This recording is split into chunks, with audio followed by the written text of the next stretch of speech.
Hello and welcome to Enyo Gaming. I'm Enyo, and this is a game. Today we're looking at Halcyon 6 Starbase Commander.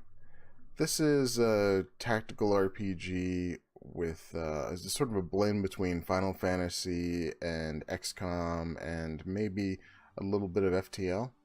It takes place in space, obviously, and has you commanding a crew and a space station and trying to basically overcome an alien threat.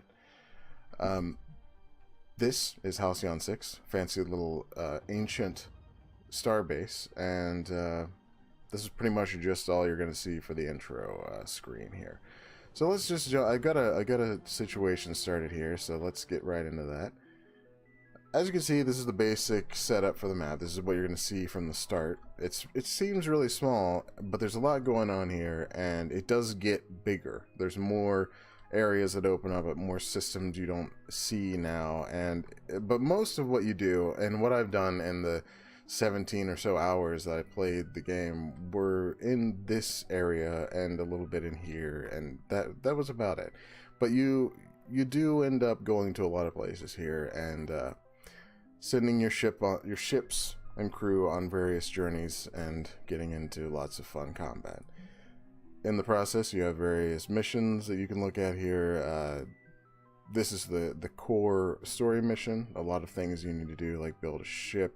These are the starting things. So build a second ship, explore rooms, and do all of the things you're going to end up doing a lot in this game.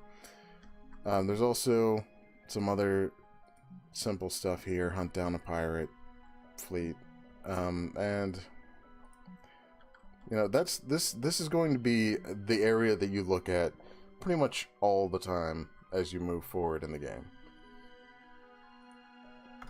Here we have the Halcyon 6. It's the inside of this is very, very reminiscent of XCOM. You'll see that there's a lot of rooms that already have stuff in them, and there's rooms that need to be explored. They're broken, full of, well, I guess, potentially full of junk, and sometimes evil aliens that you have to fight and clear out. I guess we'll go ahead and start by exploring a room. These are my first two crew. They give you two crew from the start just to check everything out, and I have an engineer and a science officer.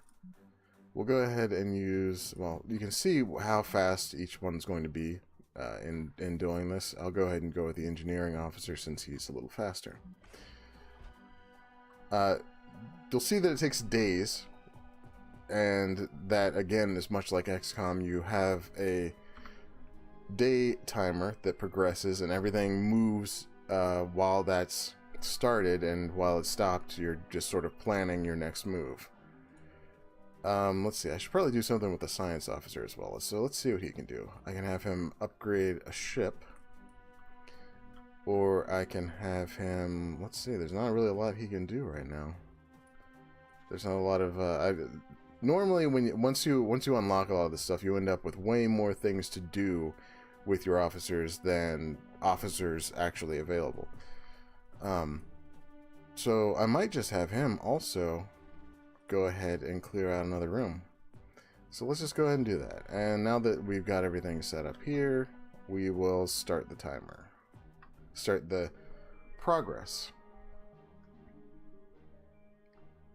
Alright, so this event happened at one of the rooms that I was exploring. Your exploration team is under attack. So this is one of the lesser, one of the less often events that occurs in the game. You're going to be doing ground combat, which is going to involve whatever officers you have available, which right now, since they're both on individual exploration missions, it's going to be only one officer each, and then random crew with the rest. So you can retreat from this, but I've never actually done that. I don't see any reason to. These usually aren't too difficult.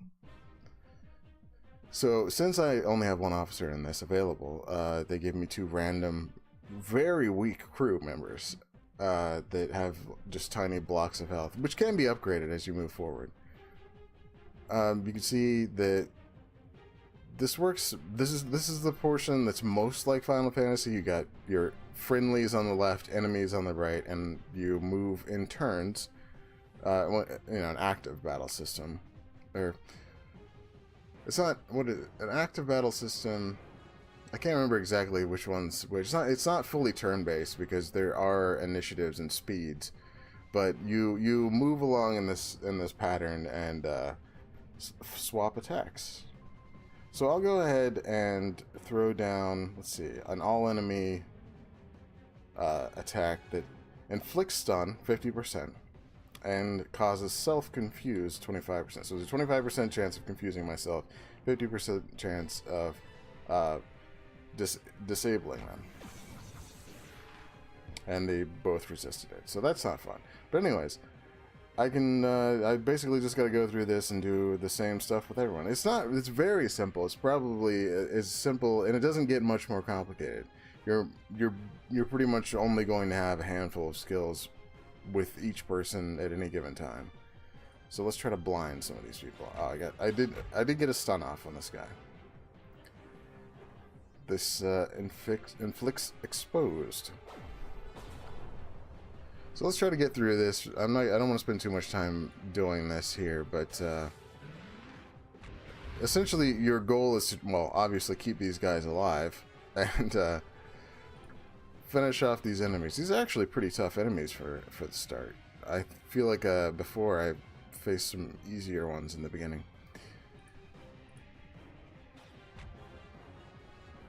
Let's see here. I don't have it. Some of these exploit certain abilities that you have inflicted or status effects you have on enemies. So, like, if one of them was blind, this would do a lot more damage. It forces a critical hit. But without that, you sort of have to just rely on the damage itself.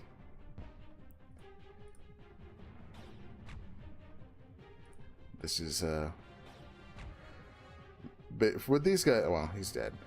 It's not too bad to lose these crew members. Of course, you want crew, but you get crew in the tens and hundreds sometimes, and it doesn't usually matter too much except for morale when a crew member dies. So let's try to go ahead and finish this off. I don't want to take a great deal of time. And usually your captains or officers usually don't die in these fights. They can. There are some tougher ones, but they're so rare that you're not going to lose them that often. Especially not inside the Halcyon 6. And that's finished. So at the end of combat, you get a couple... This is a very small amount of these rewards, and you continue on your merry way. Officers can level up. So this one is leveled up. I get to pick new skills. I usually, with this, one of the frustrating things I found about this game is that you have ground powers and space powers, and the crew, you don't usually have exclusive officers for ground or space. So you'll have officers that mostly you want to get into space, the space tree here. But then they'll end up in a scenario where they have to go on the ground, and if you have none of this, then these are pretty weak skills at their base level. So that was one of the things that I found. I really thought that this would be better off separate.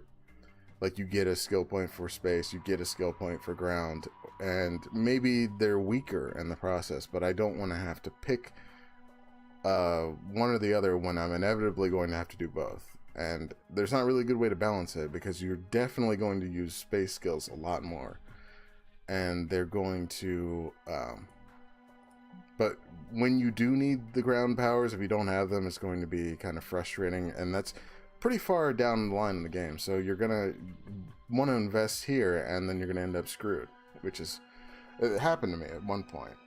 And that's why one of the things that you end up needing in this, and I'll go ahead and show you the tech tree here, is this officer cloning chamber. So when an officer ends up dying, which probably will happen if you don't have everything set up properly in your crew or your officer skills, you can bring them back and not have to get a whole new officer and train them up. In this skill tree, or tech tree, you have not a whole lot of stuff. It does expand as you get more buildings and get more, you know, things unlocked. But you're gonna have trees that focus on, you know, this lets you get more officers, which is very important. This lets you bring up your morale, which pretty much it's going to constantly go down toward the end of the game because there's so many things that affect it. But this will help you keep it a little higher.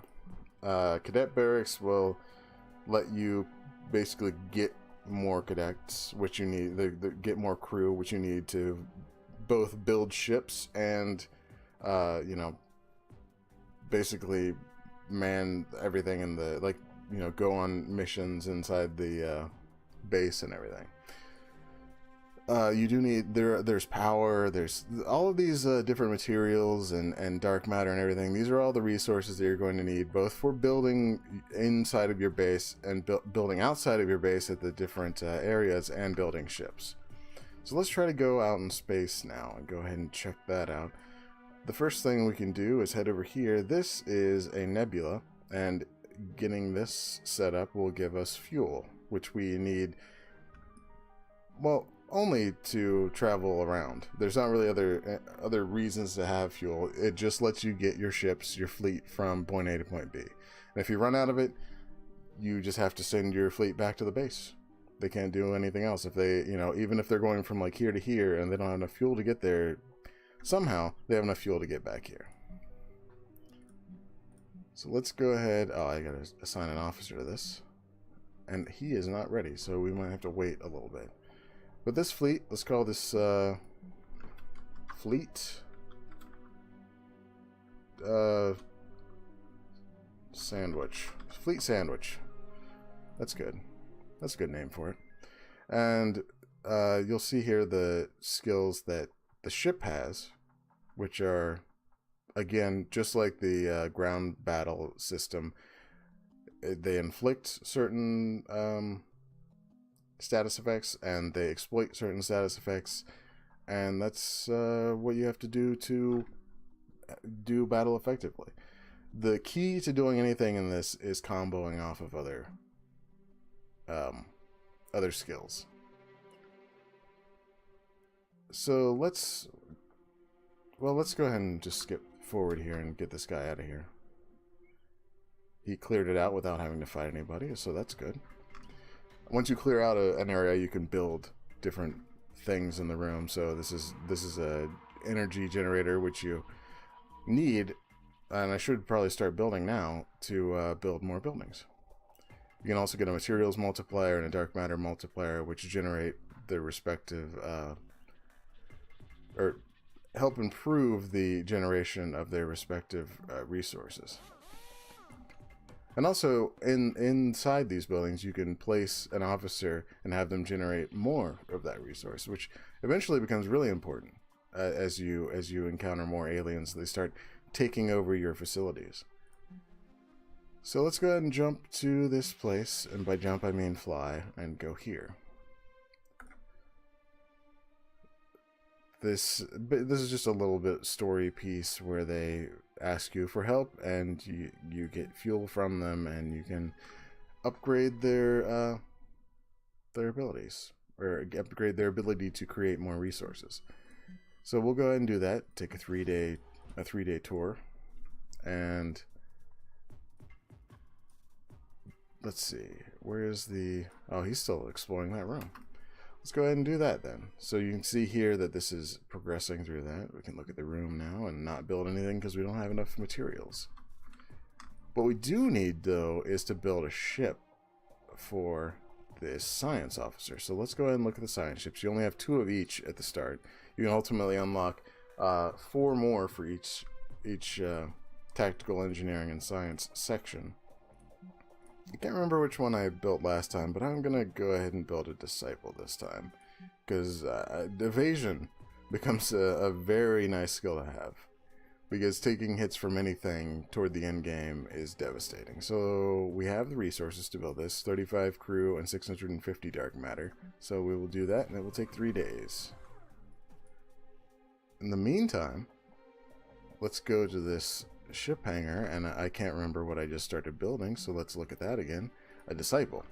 We'll go to the ship hangar, we'll go to Disciple, and we will upgrade it with our science officer. Let's see, we want hulls and speed or damage and evasion. Hull and speed, just to start out. So let's keep moving forward.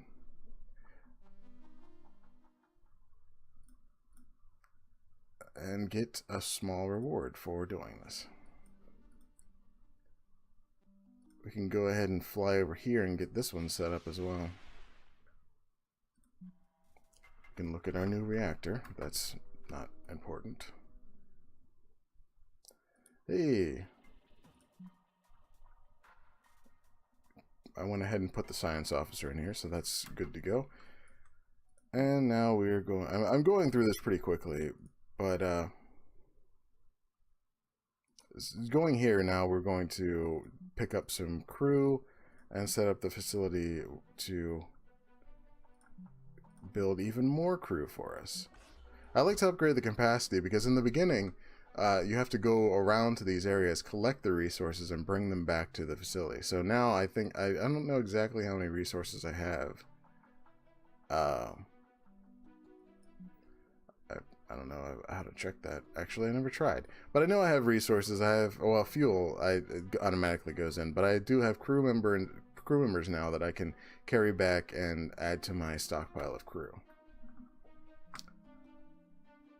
Let's see. I think is this guy finished? I don't even remember if that came up.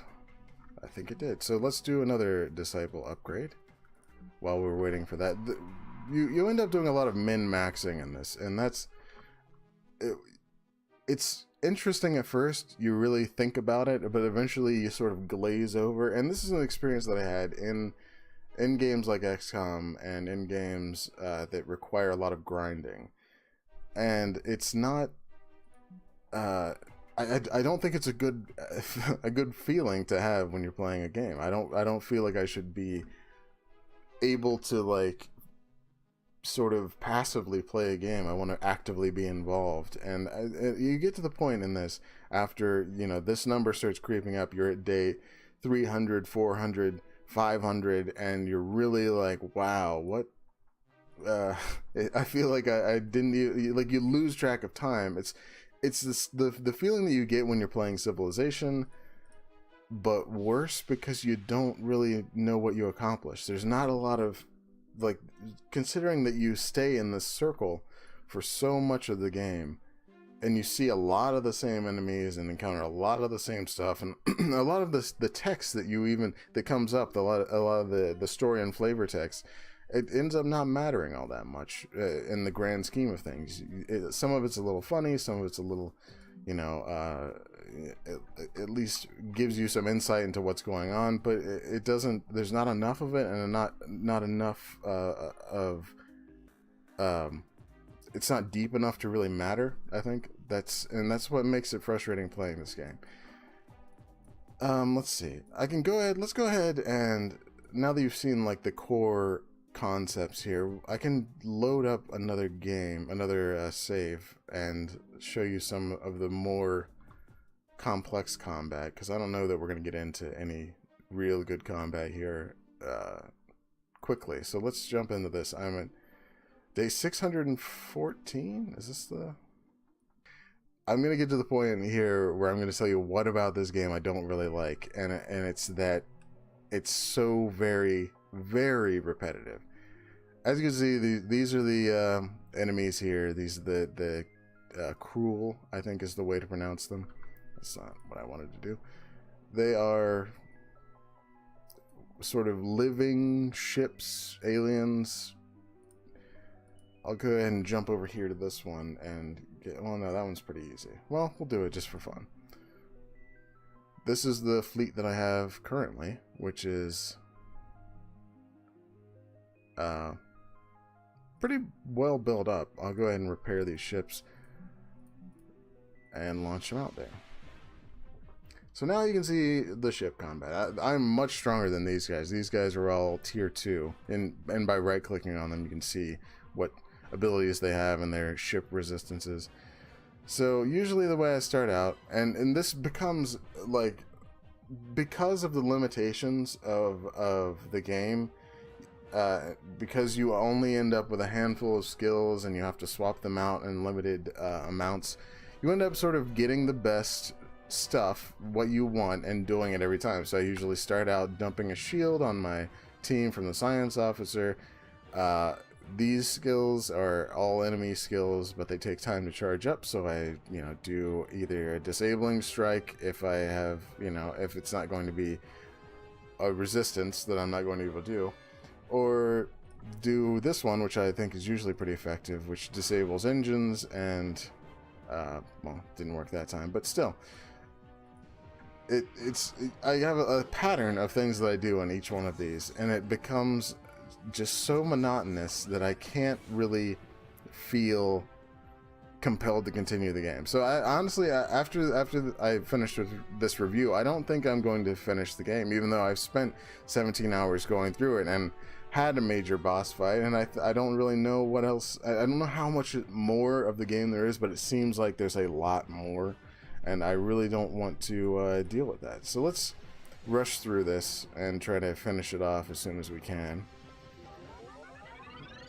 What we want to do is take advantage of all the status effects that I can get.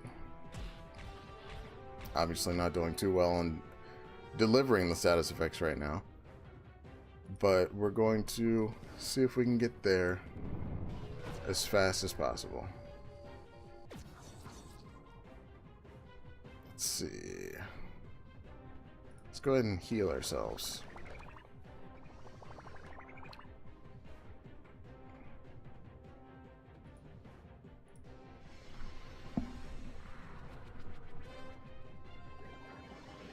I gave him a crew panic, which some of these actually have effects that happen. Like this one, it lowers evasion, obviously, and sometimes they'll just do a panicked action where they randomly do something on their turn that may or may not help them that much.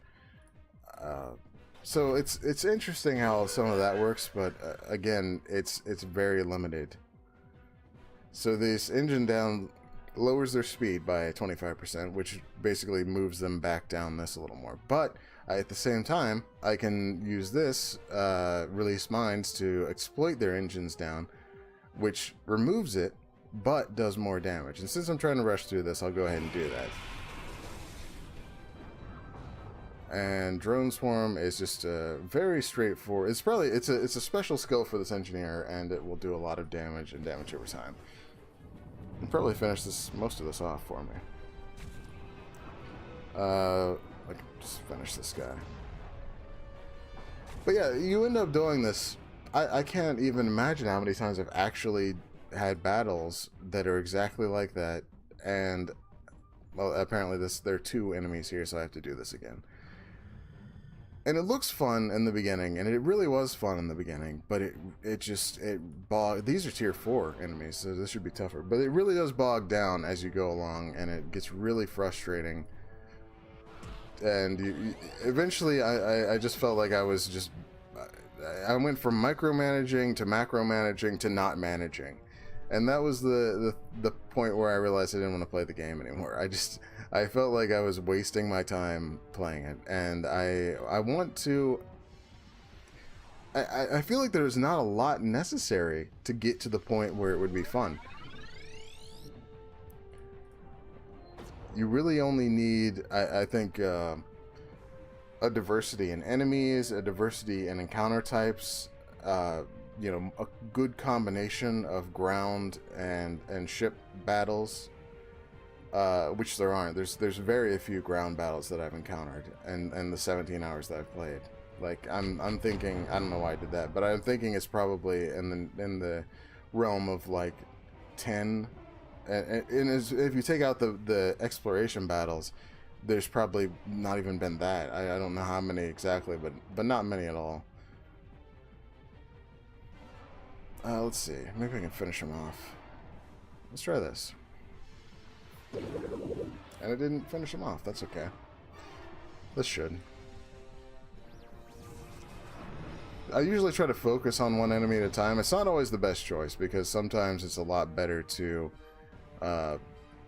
you know, get status effects on as many enemies as possible. And that's sort of what I'm going to do here. So I'm going to leave engines down so speed's lower.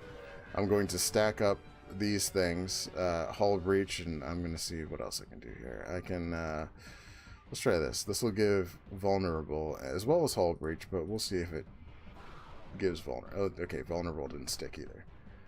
So let's try to, we're going to take advantage of, well, let's do sensors offline. Then we'll have less accuracy, and that will be even better. But it didn't stick.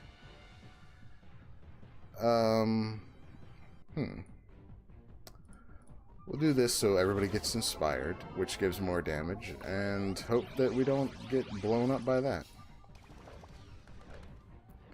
So as you can see, it gets a little tougher, and this is the standard. This is what they say is the you know, suggested difficulty level. And most of the, like, I didn't lose any ships at all until probably 12 or 13 hours in the game, and I didn't think it was that big of a deal at the time, so I just kind of moved forward. Like, I didn't have Iron Man on, but I didn't feel like I needed to go back and do it again because I just built another ship. It's not that big of a deal for the most part,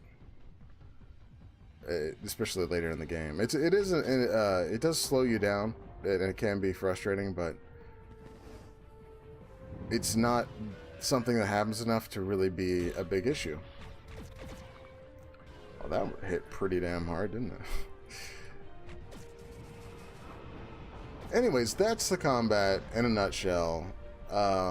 That's pretty much the game in a nutshell. This is what you're going to be looking at. This screen and the combat screen 90% of the time. Well, and the Halcyon screen. As you can see, there's plenty of stuff to build, and it does... some of the, like, when you get to the outer edges, these all get harder and harder to take over. You need a level 7 officer to even start doing this, which I of course have, but you can't just immediately pick one of these outside areas and start, you know, getting it. This one requires a level 10, which I didn't have until well into the game. But I just wanted it to be more diverse and like with more content that's dynamic and things that are changing, different enemies, different battle types. There's an aspect of XCOM that is similar to this, where it seems like things are getting repetitive, but they shake it up constantly in Enemy Unknown and in XCOM 2, where they add in different types of missions, they add in different enemies, constantly getting bigger and better enemies, constantly seeing, you know, new things happen that aren't, you know, normal, and you have context to it all too. There's a sense of desperation in the storyline that makes it more compelling, and this plays a lot like XCOM, except it removes a lot of those key points that make it so interesting to play. So I don't feel like this desperation. I see that I'm supposed to feel this desperation. You know, when I look at this, there's a lot of things happening, but the missions are always the same. You run around to these places constantly, killing the same enemies to free up your resources so you can move forward. And it just seems like it's a real grind from start to finish. And I would like to have a game like this that has a similar structure to XCOM, that has interesting combat, maybe like FTL. In fact, if it was more like FTL in the combat rather than the aesthetic, I would probably find it a lot more interesting, because you would, instead of having a more you know, timer based, or instead of having more of like a Final Fantasy active battle system, if it was more like timer based and it involved aiming rather than just dumping skills on people and allies, it would be a lot more fun. And I don't know if that's something that's possible, or if it's more complex than it seems, to create something like that that's balanced and works like FTL, but it's definitely something that would have made the game more fun to play. Right now, I started out playing this game, and I would have definitely recommended it if I had only played like 5 hours or 10 hours, but after 15 hours and now probably close to 18 or 19 hours of playing it. I just don't want to play it anymore. I don't even care about the ending. I don't know. I know that there's supposed to be some giant planet-sized alien monster, which is I only know that because it's in the the front page sales screen.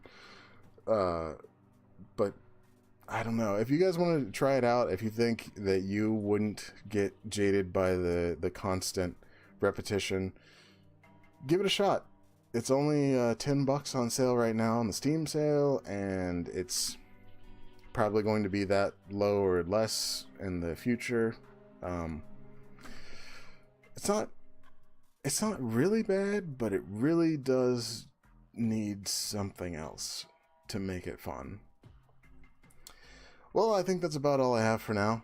If you want to buy this game, check it out on Steam. I'm sure it's on other platforms. It'll be on sale until at the time of this video. It's I think you got until July 4th or 5th, so 4 or 5 days to pick it up for cheap and see if you enjoy it. And if you want to check out my other stuff, just click the links, and we'll see you next time. I guess you guys have a good day, a good afternoon or morning or whatever time it is. Just make sure you have it and it's good. I'll see you next time.